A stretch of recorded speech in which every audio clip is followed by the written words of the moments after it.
शकील बिन हनीफ का फितना। नाज़रीन इकराम, ये फितने का दौर है और आए दिन फितने बढ़ते जा रहे हैं। शकील बिन हनीफ का फितना लगभग 10 से 15 सालों से है और अफसोस के साथ कहना पड़ता है कि 10,000 से ज़्यादा लोग इसके हाथ पर बैत करके अपना ईमान बेच चुके हैं, इस्लाम से निकल चुके हैं। शकील बिन हनीफ का फितना क्या है? शकील बिन हनीफ अपने आप को मेहदी कहता है और अपने आप को ईसा कहता है। आइए गौर करते चले, शकील बिन हनीफ कौन है?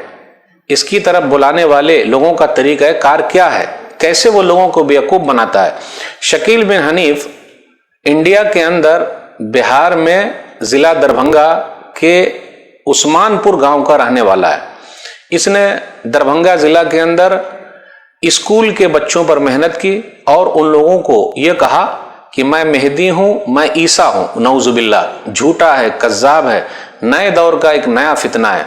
उसके बाद वो दिल्ली चला गया और दिल्ली के अंदर नबी करीम एक जगह है, वहां पर उसने अपना मरकज बनाया और वो बिहारी लोगों की एक बड़ी जगह है, वहां बेचारे गरीब लोग जाते हैं, काम करते हैं। शकील बिन हनीफ ने उन लोगों को निशाना बनाया जो बच्चे कॉलेज में पढ़ते थे और दीन के बारे में उसको जानकारी बिल्कुल नहीं थी। तब उसने किस तरीके से लोगों को भड़काया? पहले यह कहा कि देखो दज्जाल आ चुका है, दज्जाल के बारे में बताया नंबर 1, नंबर 2 मेहदी के बारे में और ईसा के बारे में नंबर 3। तो दज्जाल की उसने गलत तशरीह की, कहा अमेरिका और फ्रांस दज्जाल है। फिर इसी तरह कहा फाइटर प्लेन जो है वो दज्जाल की निशानियों में से है। फिर इसी तरह और भी लोगों को भड़काया, मेहदी के बारे में कहा, ईसा अलैहिस्सलातु वस्सलाम के बारे में कहा और सीधे साधे लोगों को बेवकूफ बनाया। यहां तक के 10,000 से ज्यादा लोग उसके हाथ में आ चुके हैं और अपना ईमान खो चुके हैं। झूठे ने लोगों को बेवकूफ बनाया है। अभी फिलहाल वो महाराष्ट्र के अंदर इंडिया में औरंगाबाद में एक जगह पे है, छुपा हुआ है और उसके साथी लोग उसके साथ रहते हैं। शकीली लोग, शकील की तरफ बुलाने वाले लोग कैसे हैं? बंबई के अंदर भी आप देख लीजिए, साइन धारावी के इलाके में भी लोग मुतासिर हैं। फिर इसी तरीके से पूरे भारत देश में कई जगह पे लोग मुतासिर हैं। यूपी, बिहार, बंगाल, आंध्र प्रदेश, तेलंगाना, हैदराबाद में भी उनके मानने वाले लोग मौजूद हैं। कर्नाटक के भी कुछ हिस्सों में कहा जाता है, लेकिन मेरे भाइयों पूरे भारत देश में उसका फितना है। 10,000 से ज्यादा लोग उसके जाल में फंस चुके हैं और अपने ईमान का सौदा कर लिए। शकीली लोग किस तरीके से बुलाते हैं गौर करें। उसके सरों पर टोपी है, कुर्ता पैजामा पहनते हैं, शलवार जरा ऊंची है। वो धीरे धीरे उन लोगों से राब्ता करते हैं जो दीन से दूर हैं लेकिन दुनियावी तालीम में आ गए हैं। राब्ता करते हैं, वो कहते हैं आइए गौर करते चलें क़यामत की निशानियां क्या है, और उलमा से दूर करने की कोशिश करते हैं। मैं उलमा से भी कहता हूं हमें और आपको जिम्मेदारी निभानी, मिंबरों मेहराब का सही इस्तेमाल करना, लोगों के दरमियान क़यामत की निशानियों का तस्करा करना। जो पूरे के पूरे उलमाए हक के नज़दीक मुर्तद हैं, काफिर है, खारिज अनिल इस्लाम है, और हमारा निकाह, हमारी बच्चियों का निकाह ऐसे मुर्तद और काफिर लोगों से नहीं हो सकता। सही बात है नहीं? ये सरजील साहब भी उसके सरगना हैं, ये उसके मुबल्लिग हैं। हम लोगों को इस वक्त फौरी तौर पर पता चला, जिसकी बुनियाद पर ये कार्रवाई हमको मजबूरन करनी पड़ी।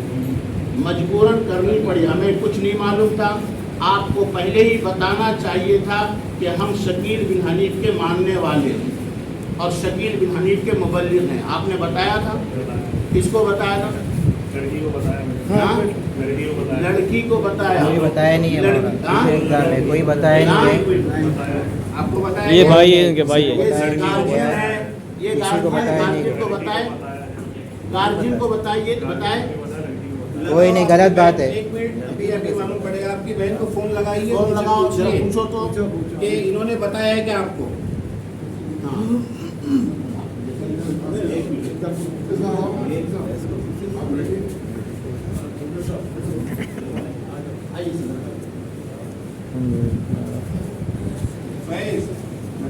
लगाओ इधर आ जाओ ना। और इधर ही बात करो। उसके आपके साथ और कौन है? उसके मोबाइल में आप हैं और ये और कौन है? आप भी। और कौन है? आप और कौन? आप भी और आप भी हो, यानी ये सारे के सारे उसी में से हो। हाँ इनके छोटे भाई हाँ, ये भी वो भी सब मुबल्लिग हो। हाँ, शकील बिन हनीफ थे। अच्छा, शकील बिन हनीफ को आप लोग नबी मानते हैं? नहीं, नबी नहीं मानते। जो अभी वो कहा, अरे वो बच्चा है, उसको अकल उसकी नहीं है। ट्रेनिंग चल रही है। हाँ, बस यही समझ लो, ट्रेनिंग चल रही है। ट्रेनिंग चल रही यही है। समझ लो। अब आपको अब मुंह में अल्फाज डालने तो बोलो। अब आपको मुंह में अल्फाज डालने मेरे तो बोलो। नहीं करना है। नहीं तो close करो मत। नहीं करना है, नहीं। हाँ, फिर? तुमने धोखे में रखा क्यों? किसने धोखे में क्या रखा? बात है? अभी धोखे में क्यों रखा? नीचे बैठो जरा। ठीक है। तो होशियार मत बनो आप। नहीं, होशियार की बात हाँ, नहीं है। बिल्कुल नहीं होशियार बनने इसके का। लिए नहीं होशियार बनने का। हाँ। हाँ, ये सारे उम्मत के तो एकदम बिल्कुल ईमान को खत्म करने के चक्कर में पड़े हुए हो। बेवकूफ कहीं के। चलो जरा एकदम खामोश बैठना, ज्यादा कुछ बोलना नहीं अभी। हाँ, रहने दो, हाँ। हम लोग को भी अगर नहीं रहेगा, चलो। सही बात है। हाँ।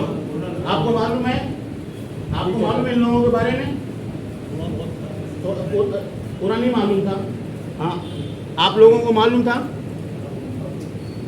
आप लोगों को मालूम? हाँ जी, सब रिश्तेदारों को मालूम है। इनके सब रिश्तेदारों को मालूम है। अभी लड़की से बात हुई, लड़की ने ये कहा है कि मुझे नहीं बताया गया है। अरे लाउड स्पीकर पे बात करो ना, लाउड स्पीकर पे लगा दो। तुमसे क्यों बात कराएंगे यार? अरे आम बात क्या करो। पता लड़की ने जवाब दिया, आप बात कर लो। वो नाम है मुझसे हाँ, उसको क्या मालूम शकील बिन हनीफ कौन है? इसको क्या मालूम है बच्ची को? नहीं, नहीं, उसको शकील क्या बिन हनीफ मालूम? कौन है? ये मालूम है उसको? उसने बोले कि हम लोग ईसाई लोगों के ईसा अलैहिस्सलाम के ईसाई अलैहिस्सलाम के ये है, पैरवी कर रहे हैं। उसने बताया ये उसको नहीं मालूम है बच्ची को। ये कि अब तो निकाह हमारी बच्ची का हो नहीं सकता, तो आपको भी सपोर्ट नहीं करना है, बस ये इनको रुखसत कर नहीं नहीं नहीं, जब इतना खर्चा जो करवा दिया ये सदर साहब, खर्चा हम लोग का भी हो चुका है। एक तो चुप रहो। तुम जानबूझ कर किए हो, हम अनजाने में किए।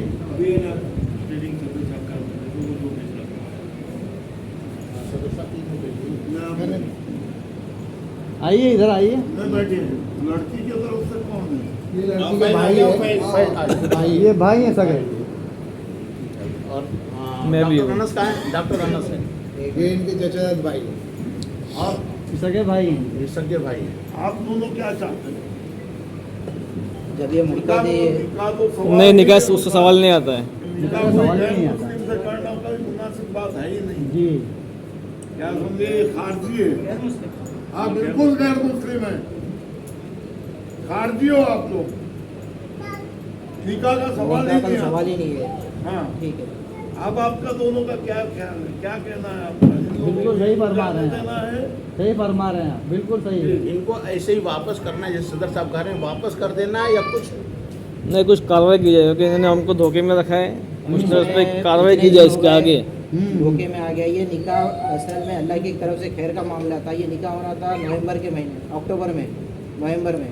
तो इनके वालिद साहब का इंतकाल हो गया, और इंतकाल होने के बाद में अल्लाह ने 4 महीना 10 दिन की मोहलत दी। और ये आखिरी वक्त में जो है अल्लाह की तरफ से खैर, मैं हमारी बहन को भी बोल करके आया हूँ कि अल्लाह की तरफ से खैर तेरी जरिए बहुत सारा उनके अंदर आया। ये बच्चा इतना रोया है आज मगरिब से, जब से वहाँ बंद हुआ है। करो, मुसीबत इसके हाथ पैर में बंद करो, जान रिकॉर्डिंग नहीं है। क्यों कर रहे हैं? आप किस बात की कर रहे हैं?